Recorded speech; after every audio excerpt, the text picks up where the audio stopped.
Some stories are already over by the time they begin, but some, the best ones, rewrite themselves at the very moment of ending. Lionel Messi is 38 years old. He plays in Major League Soccer, and he is about to step onto the field for Argentina at the 2026 FIFA World Cup. This is his 6th World Cup, probably his last. But this video isn't about Messi's records, because the first question facing Argentina at this World Cup is surprising and a little uncomfortable. Can Algeria ruin this? In 1982, at the World Cup, Algeria walked onto the field against one of the most powerful teams in the world. Nobody took them seriously.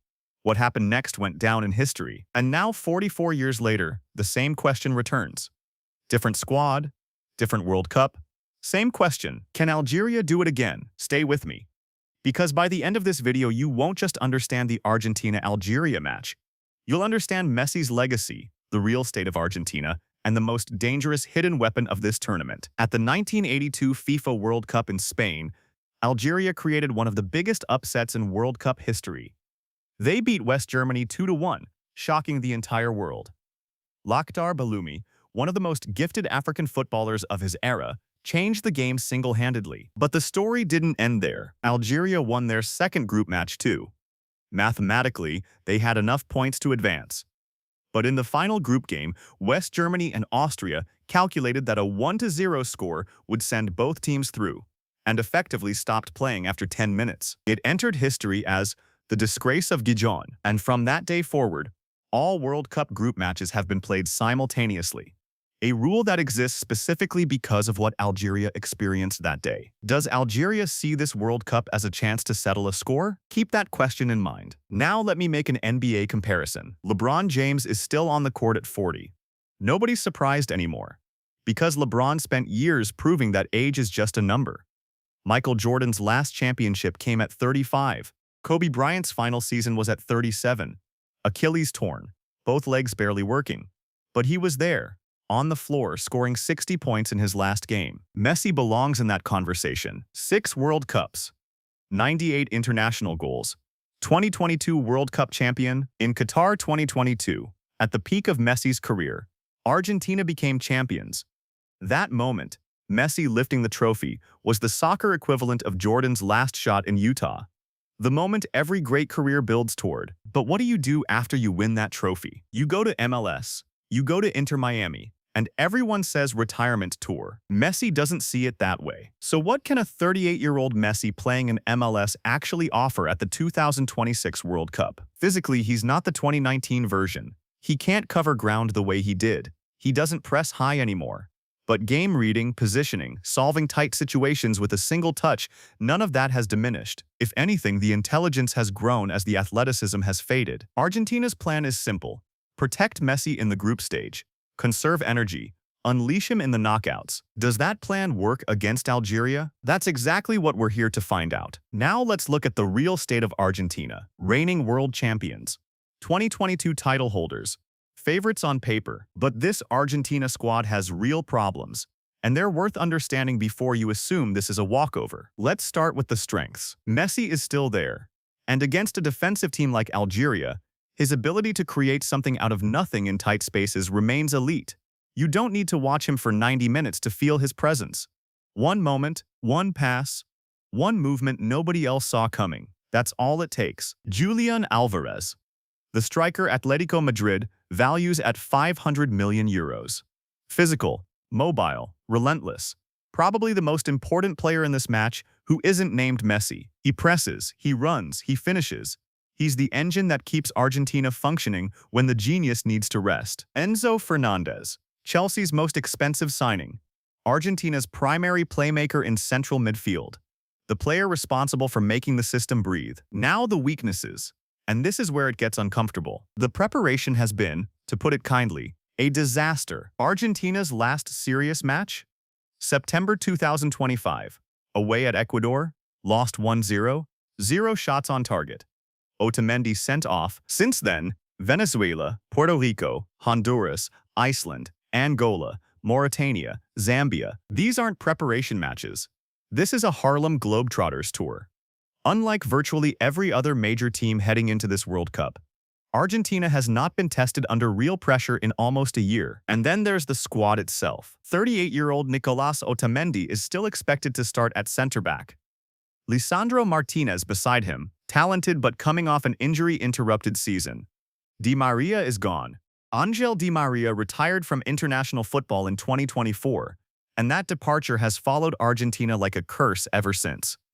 The creativity, the width, the unpredictability he brought, nobody has replaced it. Algeria will see these gaps. Count on it. Now let's talk about Algeria, because it would be a serious mistake to underestimate them. This Algeria squad is built on players competing across Europe's best leagues. The Turkish Super League, Ligue 1, the Premier League. These aren't players who arrived at the World Cup to make up the numbers. Manager Jamel Belmadi is one of the most respected tactical minds in North African football, and he has had years to prepare this squad for exactly this kind of moment. Algeria's weapons are specific and deliberate. First, organization. Algeria defends as a complete unit. Low block, compact shape, disciplined lines. They make themselves hard to break down, very hard, and they're patient enough to hold that shape for 90 minutes if they need to. Second, pace on the counter. Algeria has speed in forward areas, players capable of running in behind Argentina's fullbacks the moment possession turns over. And Argentina's fullbacks, let's be honest, are not the strongest part of this squad. Third, motivation. They carry the legacy of 1982 in their identity. The culture of believing they can beat the big team is real. It's not arrogance, it's earned. They've done it before, but here's the real question about Algeria's approach. Do they come to win, or do they come to make Argentina lose their minds? These are two genuinely different strategies, and the second one, ironically, might be more dangerous. If Algeria can survive the first 20 minutes at 0-0, if they can contain Messi, silence Alvarez, frustrate the Argentina buildup, something shifts in the Argentina camp. The crowd expectations start pressing down, the players tighten, individual errors creep in, and Argentina in panic has destroyed itself many times throughout history. Let's talk about the players you need to watch in this match. Lionel Messi. He doesn't need to touch every ball. He doesn't need to be visible in every phase of play. But the moment he enters the penalty area, that single moment, the entire world holds its breath. Still, even now, even at 38, watch him in the first 30 minutes. He might look passive. He might seem quiet, almost absent. Don't be fooled. Messi is most dangerous in the matches where he appears to have gone missing. That stillness is deliberate. He's waiting. And when the moment comes, he takes it. Julian Alvarez, the most important player in this match, who won't get the most attention. Alvarez works in the spaces people don't watch. The runs that stretch the defense, the movement that creates room for others, the physical duels that tire out the center-backs. If Algeria focuses their defensive energy on stopping Alvarez, Messi gets space. If they focus on Messi, Alvarez scores. There's no clean answer to that problem. Enzo Fernandez, Argentina's creative engine in midfield. The player Chelsea paid over £100 million for. His ability to find the pass that breaks the defensive shape, and his composure under pressure, will determine the rhythm of this entire match. And then there's Algeria's wildcard. Belmadi always has someone ready for a moment like this. In 1982, nobody knew who Belloumi was before the match started. His name entered football history 90 minutes later. In 2026, we'll learn the name when the final whistle blows. Let's look at the three matchups that will decide this game. First, Messi against Algeria's defensive block. Algeria won't try to mark Messi man-to-man. Nobody does that anymore. It doesn't work. Instead, they'll try to cut off the passing lanes that lead to Messi, press Enzo and De Paul before the ball reaches him, deny the supply, make Algeria's collective shape the barrier rather than any individual defender. If Messi doesn't receive the ball in dangerous positions, Messi cannot create danger.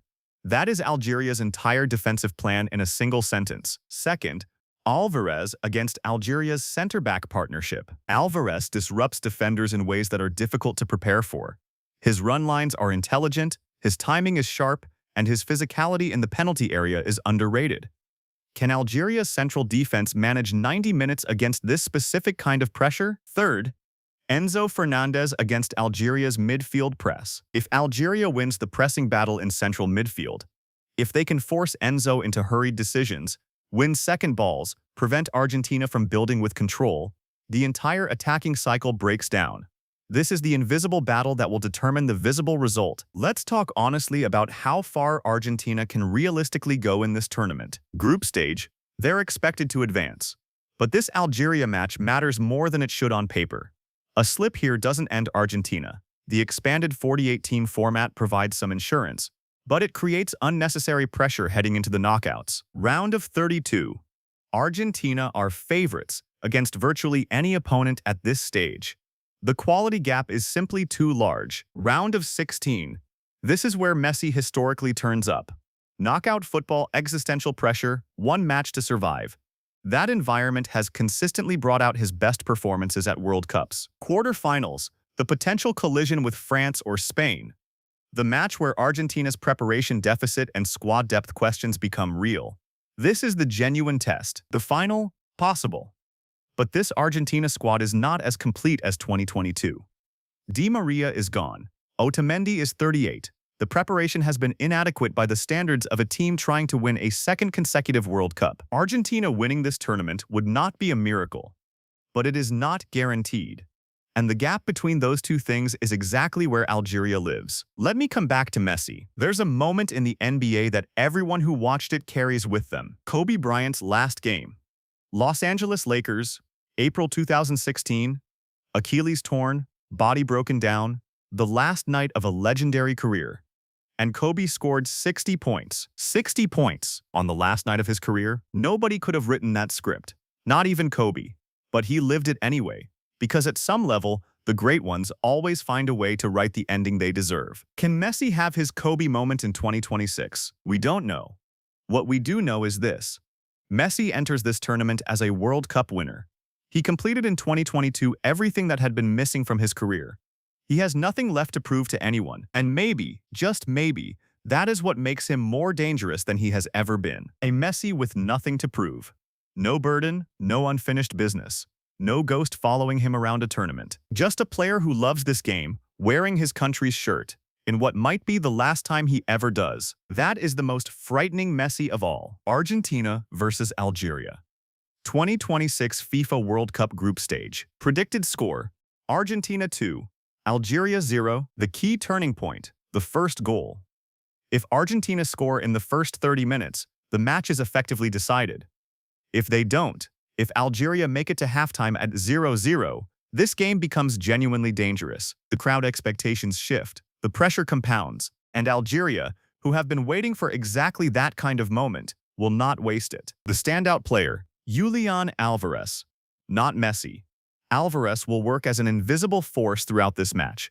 Pressing, running, creating, and he will score. The concern, Argentina's months of low-intensity preparation. How quickly can they find competitive rhythm when the pressure is real and the stakes are existential? The bottom line, Argentina's individual quality is too high for Algeria to realistically contain for 90 minutes. The gap in squad depth, in technical quality, in individual brilliance, it should be decisive, but that's exactly what everyone thought in 1982. Argentina versus Algeria is not just a group stage match. It is the opening chapter of a legend's final dance, and the revenge mission of a nation that once pulled off one of the greatest upsets this sport has ever seen. Does Messi score? Can Algeria repeat 1982? The answers come Wednesday evening. Subscribe for the post-match breakdown, and let us know in the comments, can Argentina win this whole thing? See you then!